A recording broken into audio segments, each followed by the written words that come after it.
why do we have an over-bloated government spending problem, particularly with the military and the Pentagon?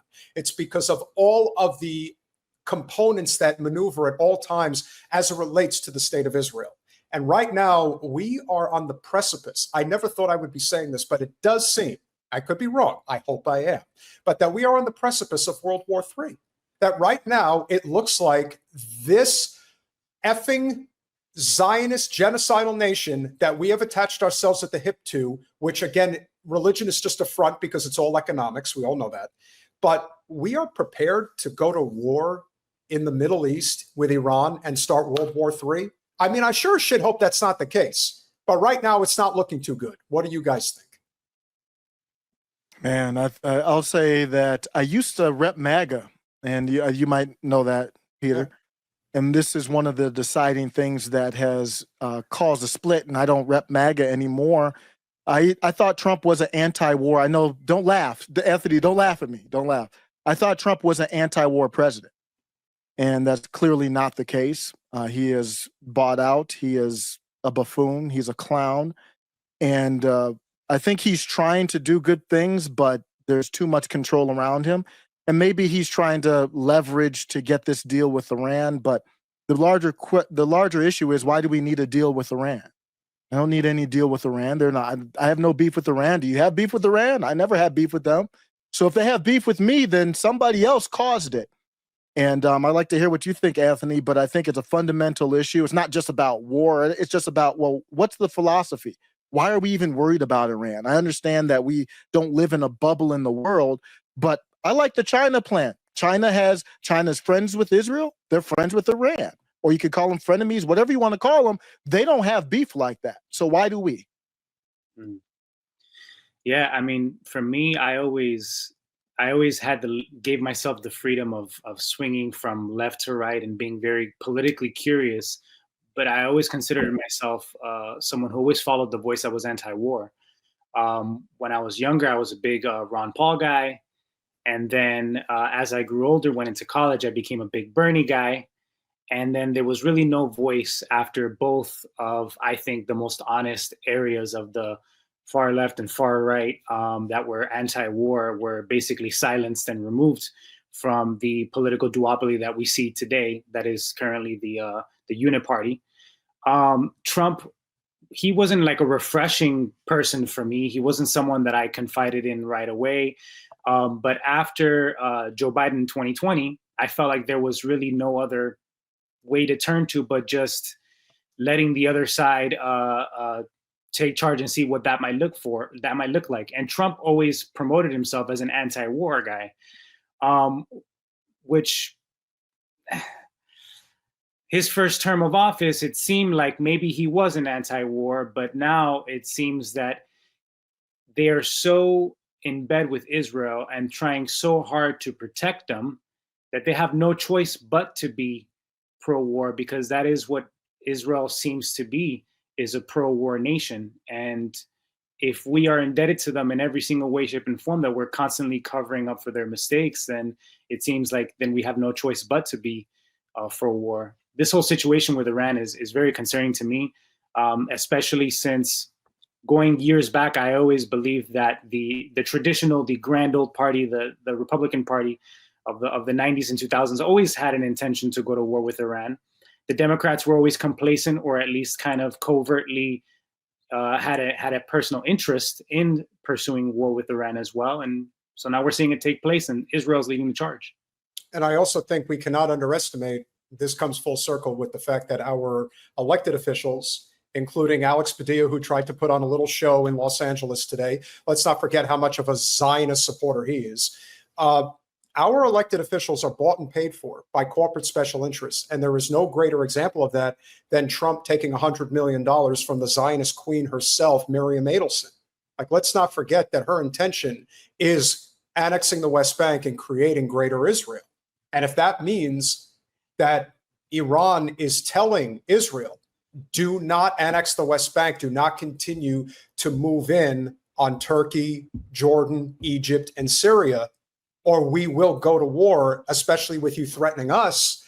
And Israel really is of this mindset despite the growing fervor in our country right now, that we are not going to ever reject them, that the U.S. and Israel is forever. But I don't believe that's the case.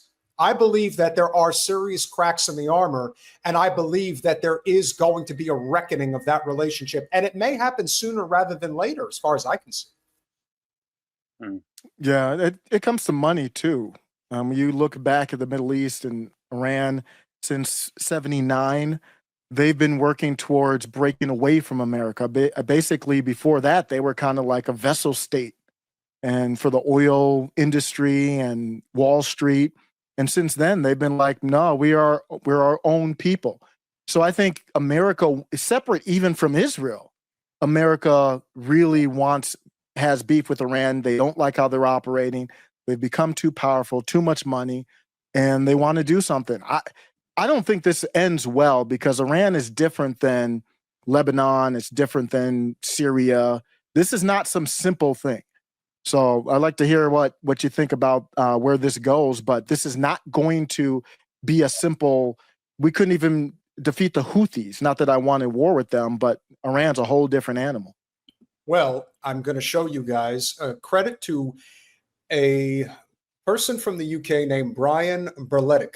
Not too familiar with him, but he did a phenomenal job putting a video together yesterday pertaining to what is happening right now with Iran, why this is happening, and why this is such a dangerous situation right now. In Iran is only possible with U.S. involvement. So do not allow them to get away with this narrative where Israel is somehow undermining the U.S. At any point, if the U.S.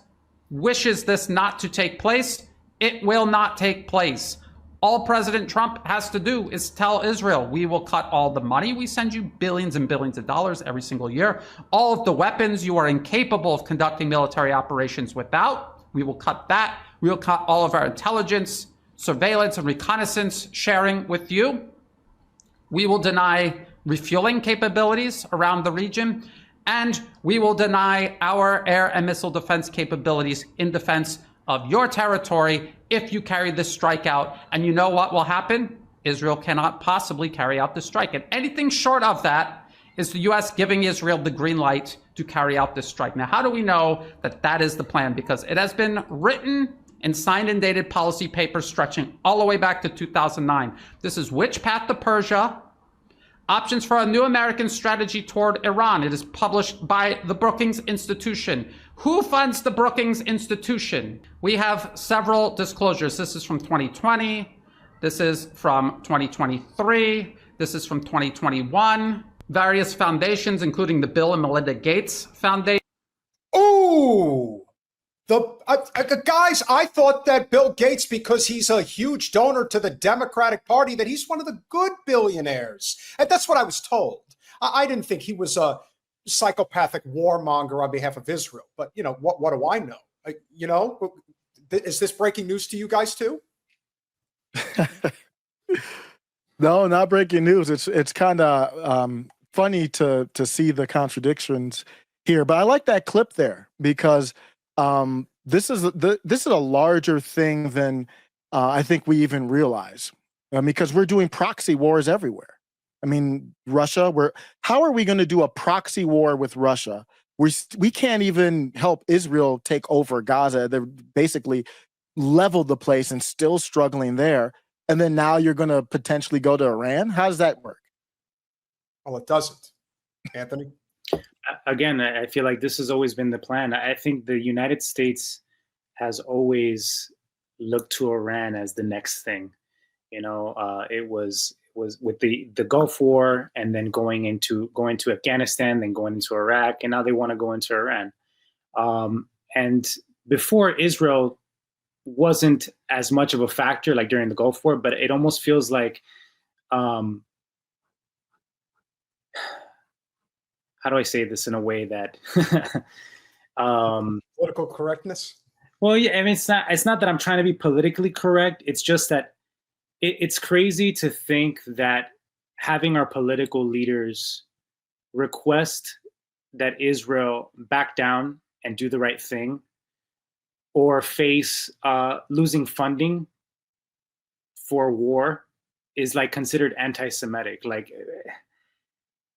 you can never say or do the right thing anymore because you're constantly face this backlash of being stripped of any and all of your livelihood as a leader of a nation if you decide to go against whatever Israel says. Yeah, but do you guys not think that amount of propaganda is starting to change? I mean, I don't give a shit, and I never did. You want to call me an anti-Semite, I don't really care. I know what the truth is, and that's all that really matters. I think that there's conscientiously been a blend, and that's what Zionism has been doing for several years, is this, it's the equating of Judaism and Zionism as one and the same. There is no separation. And we see that from the most ardent supporters of the state of Israel, that you cannot separate the two, not allowed. If you say you don't like Israel, that means you're anti-Semitic. But I don't think that's working anymore. I don't think that is holding its water that it once did. Yeah, ironically, it's Trump supporters who are holding it down, I think, at this point. Yeah. You saw Laura Loomer. I mean, that's not a surprise. I mean, she's a Zionist, a proud Zionist. She'll talk to anybody, but supporting Palantir. Alex Jones had a segment, and he was talking about Palantir. And this is basically, I consider it a extension of Zionism is what Palantir is, the tech version of Zionism. And you see that Let's not dive too deep into that. Just yet. I got a segment lined up, all nice and sweet. Just for that. I'm sorry. That's why I'm also being careful about what I'm saying. Is I don't want us to get too ahead of ourselves. You know? No, 100%. And I also think, but I think that you're right. And I also think that there is a tremendous split in MAGA right now. Now, I think that the split is predominantly on the side of those that lean libertarian, whether left or right, for that matter. I think that's kind of where, Anthony falls. I think that's where you fall, what we have seen. And I think it's going to become more and more profound as we go forward politically. Thomas Massie is the de facto leader of the true libertarian left and right, anti-war, anti-government takeover leadership that this country so desperately needs. He may be alone, but at least you've got somebody. And I can see where, of all the people that Trump pushes on, it doesn't work on him.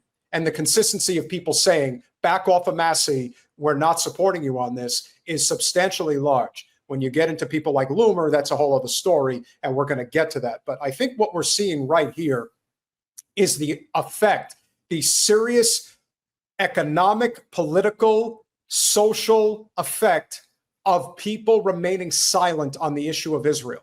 And how we have come to this point now where we are on the precipice of something extremely catastrophic, because people just think that they can be quiet about this and that it's just going to go away. No, it's not going away. And to the Palestinian people, we must ensure that they do not die in vain, because that, more than anything else, is what we're looking at here. And it's crossing over, as I said, into our daily lives. I mean, I know a guy, Anthony, who was a Wasserman Schultz supporter, who's a huge Zionist, who I did a segment on about a week and a half ago. I mean, this is a guy who's making posts on Instagram begging Israel to attack Iran and F Trump if he doesn't do it. Like, that's how psychopathic these people are. They really are out of sight, out of mind. And so I know I sound a little, you might even say I'm a little nuts for thinking like this, but I want to knock the Zionists out of this country. I want to do to them what they did to the Palestinians, not necessarily massacre them, but in terms of Nakba them. Hey, Canada, Mexico, you take these people. We don't want them here anymore. You Zionists think that Syria, Jordan, Egypt, Turkey, you're all responsible for the Palestinian people, or they're going to be massacred. No, that's not how it works. But since you insist that that's how it works, maybe you deserve some of your own medicine. We'll continue. Google, MasterCard, Northrop Grumman, Facebook. Do these names sound familiar? Comcast, Daimler, Amazon, Google, here again, Ford Foundation, HSBC, financiers, George Soros's Open Society Foundation, Google again, Exxon, IBM, and of course, Lockheed Martin Corporation. So these are all of the corporate financier interests that fund both sides of any political spectrum anywhere across the West where elections take place, including especially in the United States. Kamala Harris, President Donald Trump, both of them funded by all of these corporate financier interests. When taking office, President Donald Trump has walked side by side with all of these people on his trips overseas during his inauguration. All of the bills and policies that he's passing all cater to the interests of these corporations, these financiers. They're the ones who are funding the Brookings Institution and many other think tanks like it.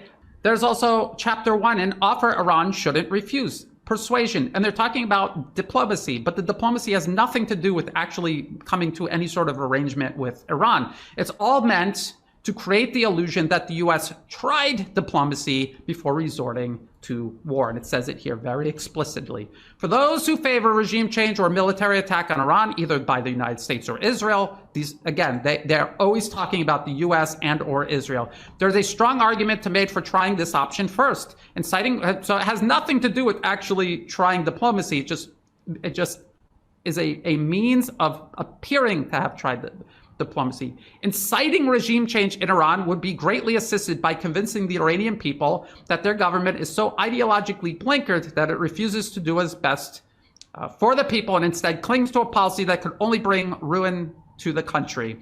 The ideal scenario in this case is not for the US and Iran to come to some sort of agreement and make peace and coexist. That is not any option anywhere in this document or anywhere else in any other policy paper being referred to by this current administration or any administration before, and certainly any administration that come.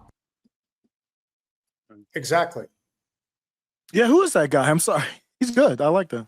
Yeah, he's actually, I made a mistake. I think he's living in like Thailand or something like that. Brian Berletic, and I believe we will have a link to him in the description. Very important information, and kudos to anybody out there whose information that we share on the regular, because our goal on our show when we share other people's information is to inform. That's our job. We're not here to play gossip. We're not here to, talk shit about other channels. We're here to be as informative as we could possibly be. And when it comes to a topic like this, thank you, Nathan. He is in Malaysia. And, sometimes guys like Brian, they probably, because he was a Marine, Lord knows if he was high in the ranks and may have had access to classified information, he may have felt the need to leave the country. He may have felt the need that I've got to go somewhere in the world where I basically can just live undercover for as long as possible. And that's how this information gets out there. And this is the whole point about what do we as Americans really have access to? I still revert back to when Chris Cuomo went on national television on CNN and says, you're not allowed to read those WikiLeaks. That's against the law. I mean, charges should still be brought up against him for that type of what I consider to be treasonous activity, the protection of the corporate state. But as bad as things have gotten, I feel like those walls are starting to fall. The average person you talk to now, I think, is very suspicious of our system and the lack of trust in our system, especially as it relates to all of them committing insider trading on a regular basis. We are going to get to a point where change is going to happen.